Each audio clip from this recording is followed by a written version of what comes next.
Wakefield, 1994 graduate of Sandy Valley High School. I was in the Navy from 2001 until 2005. I am Edward Litterdale Jr., and I was drafted into the Army, and I served from 1965 through 1967. So my name is Erin Van Meter, and I was a reservist for the U.S. Air Force. I was in for 6 years, and I was stationed out of the Youngstown Air Reserve Base. Tim Farber. I was in the Army from 66 to 93. I was Sergeant First Class, Jeanette Jernigan.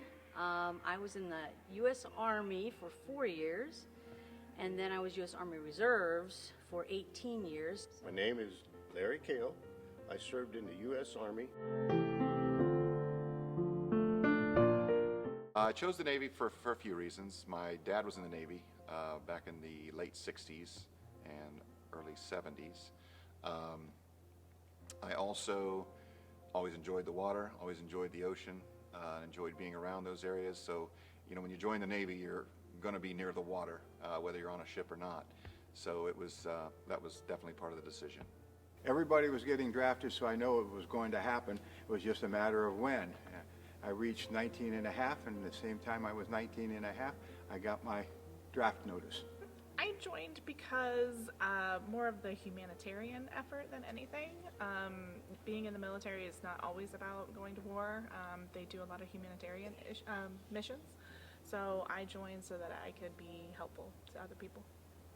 Basically, I joined because I just got out of school, and I had a job offer for $406 a month, which at the time seemed like a good deal, and rather than to wait to get drafted, I decided to enlist. My dad was Special Forces, and my brother went to West Point, and he told me, my oldest brother said that I would not make it in the military because I was just too prissy, and I said, I'll show you, and I joined the military. I got drafted in 1966, went to Fort Benning for my basic training. So I ended up going to Germany in 1966. Spent 2 years there. Well, we had email on the ship, and we could call. Email was the primary means of communication between myself and family members. During my second deployment, my oldest son had been born, and he was, Brandon was, I think he was about 3 or 4 months when I left. So Lisa would send me videos, and I would send her videos and that type of thing. So that's one of the other means of communication. Letters, writing a letter. We didn't have the social media that you guys have now. So everything was done by letters. I would write letters to my mom. One thing is kind of funny because when I was in the military, and I was actually at station just in Indiana. I was just in Indiana for training. And my mom sent me a picture of my brother in the newspaper.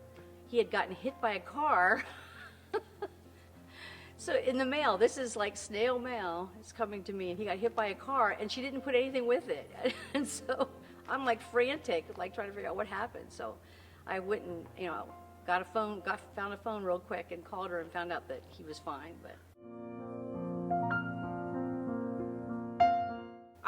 I was deployed to Kirkuk, Iraq, so that was a very memorable experience. And I also, when we got home from our deployment in 2009, I had the opportunity to go to the base in Youngstown and do a security detail for President Obama. He landed in Air Force One and then got on a helicopter to go to Lordstown to tour a manufacturing plant. So I got to be there and work alongside Secret Service, so that was pretty cool. We had no idea what was going to be happening, and I lost track of one of the girls that I was supposed to be going down with, and I found her at the airport hiding behind some chairs crying. She was upset about going over and not knowing what was going on. So at that time I could actually still get down on the floor, so I sat on the floor with her behind the chairs, and we sat there for probably 15 or 20 minutes, and I talked to her, and it came around quite nicely, and she ended up spending the entire time with us. when I was probably in E5, going on to try to be in E6, we had to go off to the woods and we had to do training exercises in the woods. And I remember everybody was borrowing my Skin So Soft. It's that stuff from Avon, because it would keep the bugs off you. And so everybody was borrowing my Skin So Soft. And then in the end, it didn't really help any of us because we ended up sleeping that night in a sand pit, you know, with all of our gear and all of us sleeping in the sand pit trying to hide from the enemy, which is just another group of soldiers. And I got chiggers all over my legs. My twin brother was stationed in Heidelberg. He came through there, and the sergeant major seen him out of uniform, and he just hollered at him and screamed at him. And my brother, he was dumbfounded, so he says, "Well, I'm not the Sergeant Scale you're looking for." "I don't believe you." He says he's in Troop G. So he took him over to Troop G and up 3 flights of stairs into the CO's room. There I stood on my typewriter. You should have seen his face. My day had ended? Yes. June 5th, 1968. Well, when we made a deal, since they wouldn't let me out early, I made a deal with the CO that when I went back to Seattle, Washington, that I would set up the supply channels and he would not see me till the day I left. Well, it all worked out that way.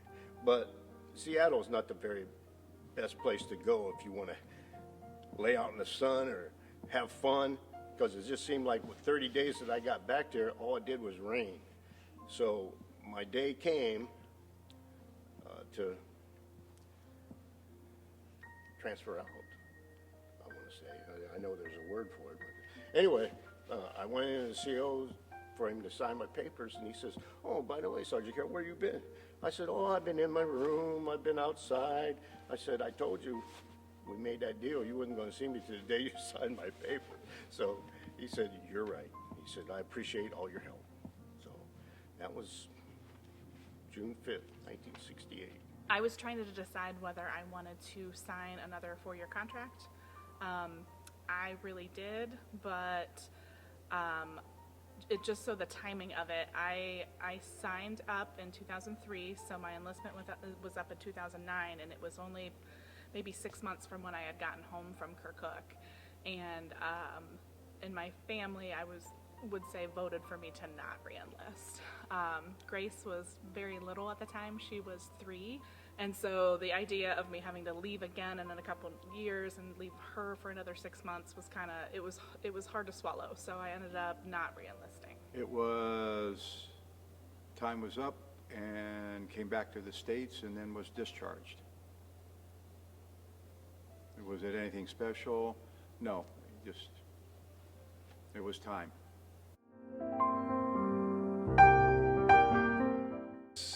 You know, it makes you appreciate your family and friends. It makes you appreciate where you come from. You know, because you go through at least a minimum of 6-month period of separation from those things. And it also, you know, seeing different parts of the world puts into perspective, again, where you came from and what it's like where you came from versus what these other areas of the world are like. You know, it was a good experience being in the military. Quite honestly, a lot of people don't agree, but I think that everybody should have some type of service. You learn a lot.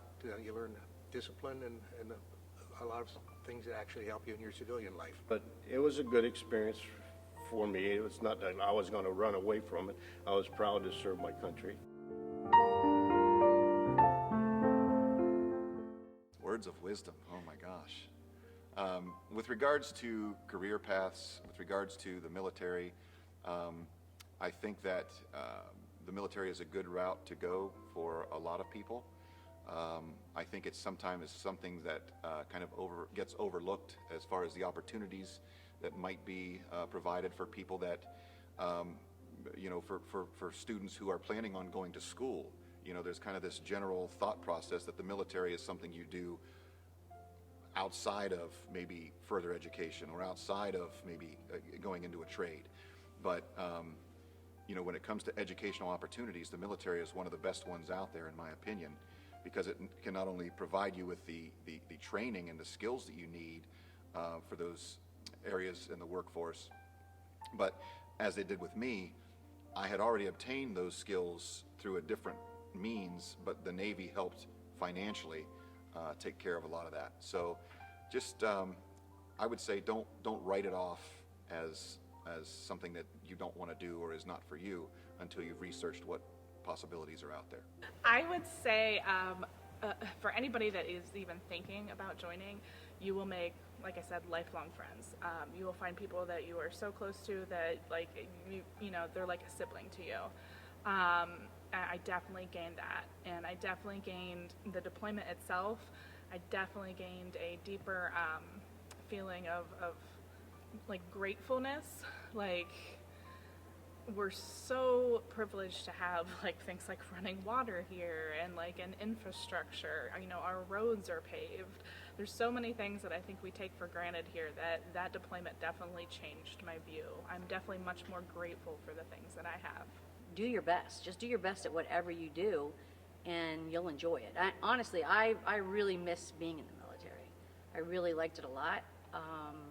I liked the way that everybody respected each other, no matter what your rank was, and how you would work together as a team.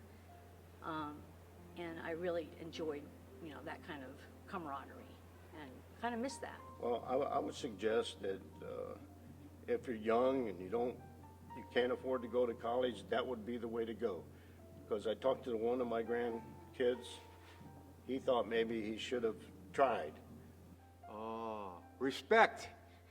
You treat others the way you like to be treated. But you and I both know sometimes that's difficult to do because of the way some people act. But it's still a good thing for you to do because it's a reflection of your character, and you're going to have your character your entire life, guys. So you might as well make it worthwhile and good. Thank you.